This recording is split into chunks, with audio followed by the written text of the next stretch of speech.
A while back, I shared with you the news that Australia was locking its own citizens out of the country, preventing them from coming back from India, and setting the standard, as I called it, that citizenship isn't really what it's cracked up to be, and that it doesn't convey the privileges that it claims to.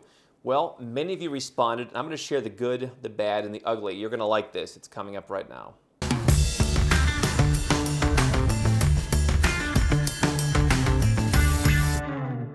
Hi, I'm Andrew Henderson. I'm the author of this book, available on Amazon, also the founder of Nomad Capitalist, where we help 7- and 8-figure entrepreneurs, the evil rich, legally go where you're treated best. You can learn more at nomadcapitalist.com. So, a while back, shared the news that not only if you were an Australian would it be forbidden to come back to Australia, but if somehow you got in, if somehow you foiled their master plan to keep you out of the country, to force the airlines to keep you out of the country, you'd be fined, you could potentially sent to jail. And I suggest that perhaps my book would be banned and or burned in Australia.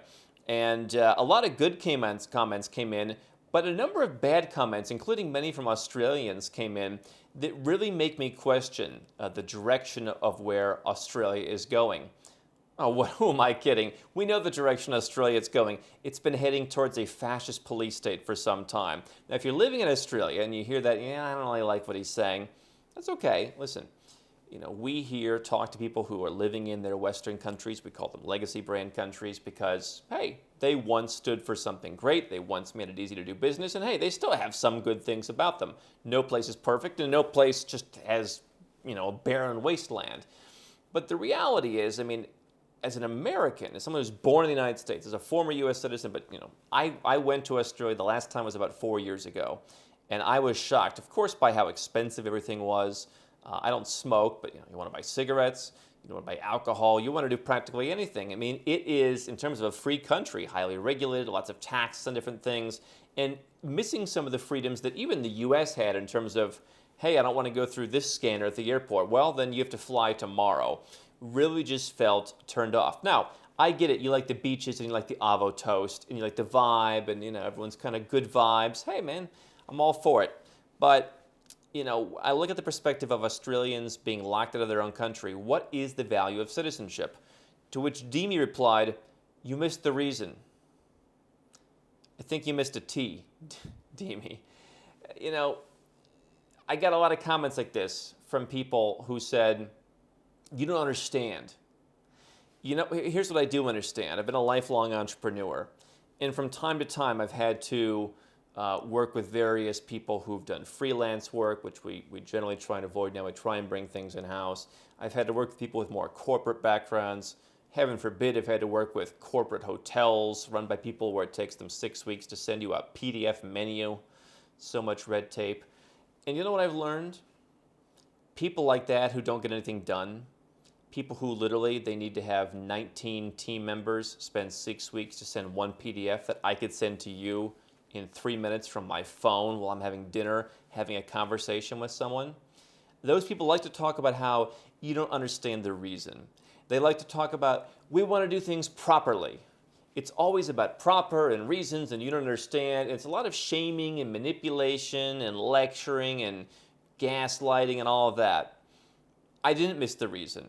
I understand there's a pandemic. And by the way, when I talk about this, I am not going out of the deep end. I know a couple of you do.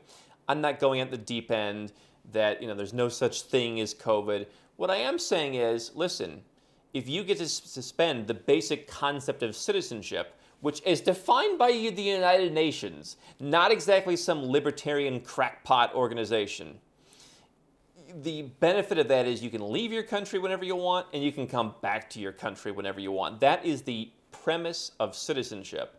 And if you're born in Australia or if you're naturalized in Australia, whatever reason that you're a citizen or fill in any other country for that matter, that is your right. You have a passport and you can come and go. And what they've said is, okay, we're going to lock down our borders. Fair enough. They can do that. They can stop anyone else from coming in. But what have you been paying taxes for all these years? Oh, a politician has a reason? Well, then I guess do whatever you want. We've never seen that go wrong in our lifetime.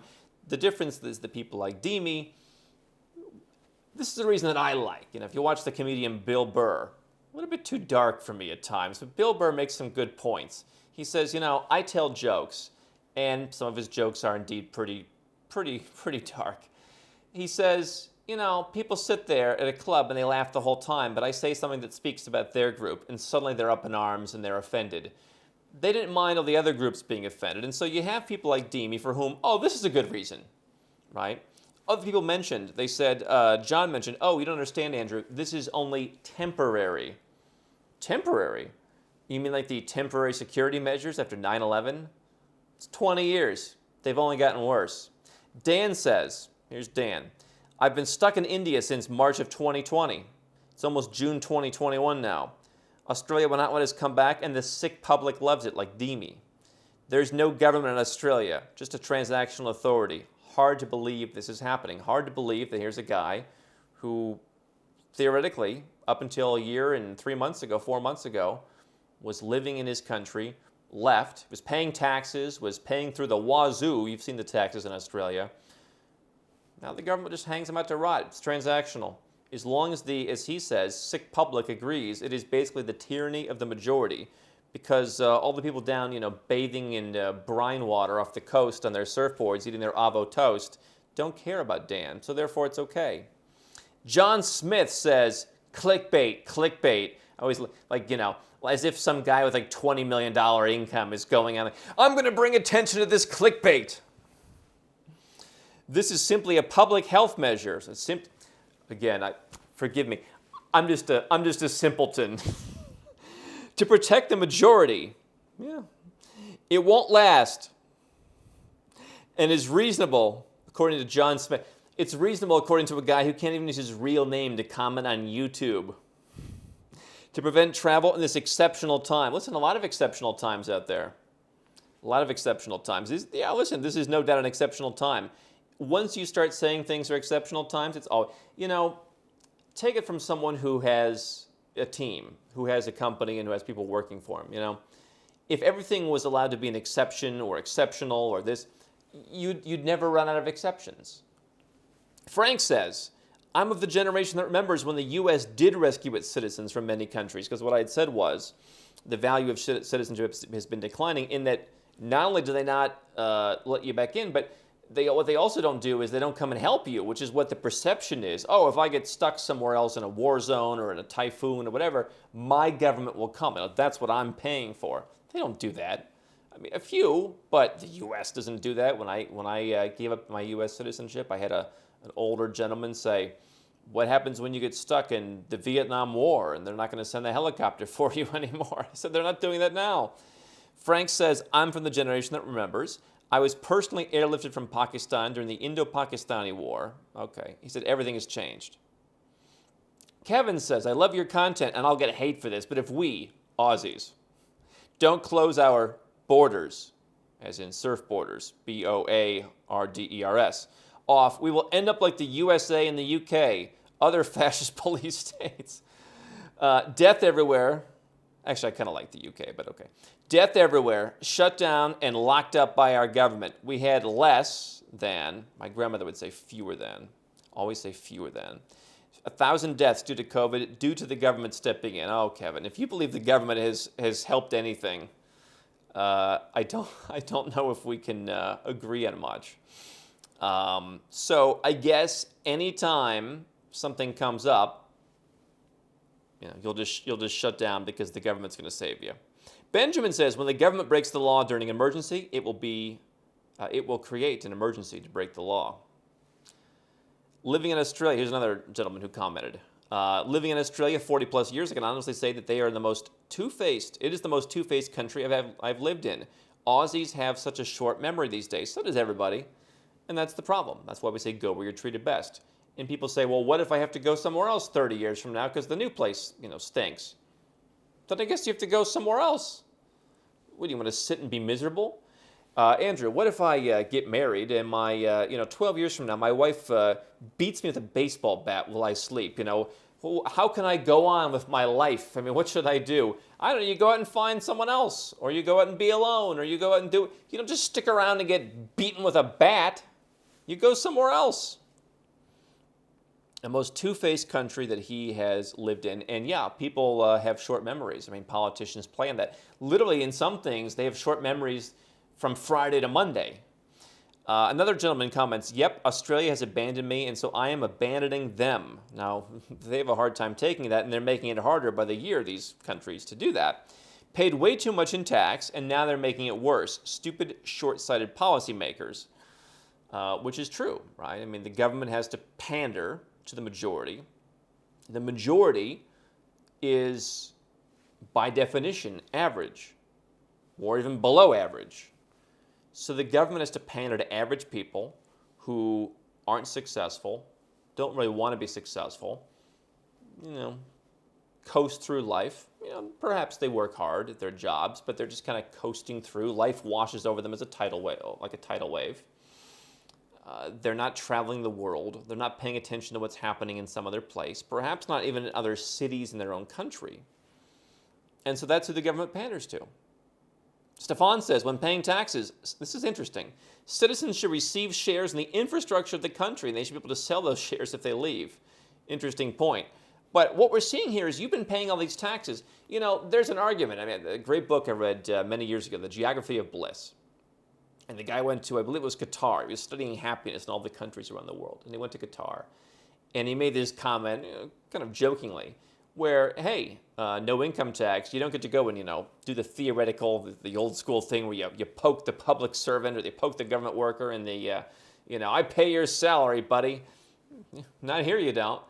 But in Australia, in all these legacy brand countries, which we say that because they are high tax, they are legacy brands, they once were something, they once didn't have such high taxes. You are paying a fortune, and then you get treated this way. You'd like to think that for all the government, they're not really concerned about you. They are concerned about the masses to get reelected to continue their power, but they're not concerned about you. They don't care about you, but they want to make you think that so they can then manipulate you into, playing your part in their overall operation. And so when you say this isn't working for me, don't you deserve to get something for that? Don't you deserve that if you're paying, hundreds of thousands or millions or tens of millions of dollars in your lifetime in tax to Australia that, hey, I've been paying into this system. Maybe I should get something out of this. Nope. And there are people who are commenting who think it's terrible. A lady said, they've destroyed Australia. There are no freedoms. Martin says, same country that said I had no property rights when my house was sold in divorce proceedings. So Martin with a bad experience there. Laura says, living in Australia is like being in a jail. Antonio says, wow, thumbs down, Australia. Nothing against the Aussie people. I love the Australian people. I love the kangaroos and other great things. But what a terrible way for their government to treat them. And again, listen, we can rationalize anything, right? You can rationalize that, hey, it's a tough time, people shouldn't be allowed to come in. But you're literally going, in this case, against people that I probably agree with very little on, the United Nations, where you're just not even getting your fundamental rights. You can always make an excuse to deprive people of their rights, and you can look throughout history all the times when politicians made excuses to derive people or groups of people from their fundamental rights. Jerome says, so true, the government doesn't care about you. They never did, right? That's been the big difference in the last year and a half. Why has interest in Nomad Capitalist quadrupled or better in the last year? Because people are finally realizing that. Look at passports, look at citizenship by investment, look at immigration, look at international investment. Why are so many more Westerners? And by the way, it's not just Americans, it's some Australians. I'm also hearing from a lot of Germans and many other Westerners. Why? Because historically, Chinese and Russians and Arabs and Africans and others said, hey, our passport's not very good, it's hard to travel, the schools here aren't very good, we want to send our kids somewhere else. I'm working with a guy right now in Asia. He said, I want my kids to go to school somewhere else. I don't like it here. But Westerners are now realizing we're not much better. The government never cared about us. Jerome says now it's clearer than ever, and not just in Australia, and he's right. All the similar countries. Jenin simply says democracy is collapsing. You can draw your own conclusions. It's a catch-22. You bring the virus back home, they shut us all down. Doesn't necessarily have to be that way. I'm sick of it. I'm deteriorating mentally. I'm sorry, but this is not the time for travel. Guy doesn't even have a name. We're supposed to take his opinion for it. we're supposed to take his advice, and the rest of us should just capitulate to a guy with a, I don't even know what his name, we didn't write it down, but, dog sniffer 87. And so he's sick of it. So he's sick of it. You should suffer. Don't travel. By the way, if you're in Australia and you can't leave, oh, okay, yes, there are ways to leave. I've heard a couple people have some trouble with it, but okay, there are ways to leave in all fairness. But what if it's so difficult to leave, and what if you can't figure things out and you've got to stay there and pay more of their ridiculously high taxes to get who knows what services, to know that your government, if you were stuck, wouldn't help you. Lastly, Liliana says, Andrew, you're a bloody legend. Have not seen you this fired up.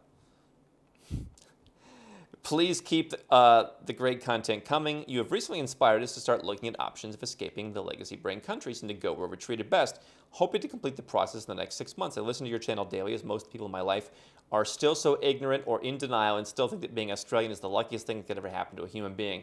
Isn't that interesting? You look at all the legacy brain countries, they do have one thing in common.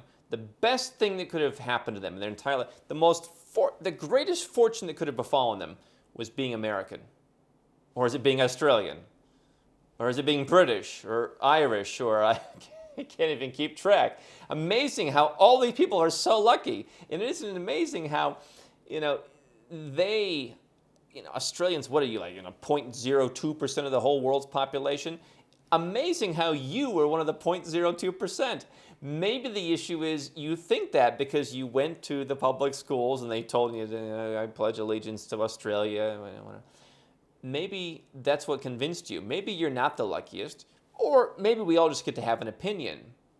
But I would guess a lot of people also feel pretty lucky to be born where they are, and that's the problem with the legacy brain countries, is that people are, as Liliana says, often in denial. They don't understand that there are alternatives. And quite frankly, if you ask them, hey, what alternative, our country's the best in the world. Okay, which countries are worse, and how do you know? I don't know, I just know that we're the best. Number one! And that's what you're dealing with. They're the people making the rules because the politicians speak to them. They speak to jingoism. They speak to average intellect. And listen, that's fine. People are entitled to be that. I'm not against. I love the poorly educated. But they're not dictating that you can't even come back to your own country. That's a problem. And as you can see, some people in Australia are pretty happy with that. So people ask, Andrew, how do I get the most out of Nomad Capitalist? How do I begin my Nomad Capitalist journey? The first thing people do is they start right where you're at. They watch YouTube. They listen to podcasts. They read articles at nomadcapitalist.com. We've spent years creating thousands of pieces of free content so that you can get the vibe from someone who's actually done this, from someone who's actually been in your shoes. What they'll do next, they'll get a copy of the book. You can find it on Amazon. It costs a few bucks. And while it's not going to give you all the secrets, it's going to, again, give you more of the vibe. You're going to learn a lot of the things that I've learned.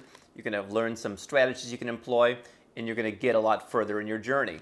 From there, if you are the 7 or 8-figure entrepreneur investor, you can go to nomadcapitalist.com. You can click Become a Client. We're pretty busy these days, but we have availability to help a limited number of people who want to create a holistic plan, something that I think is so important.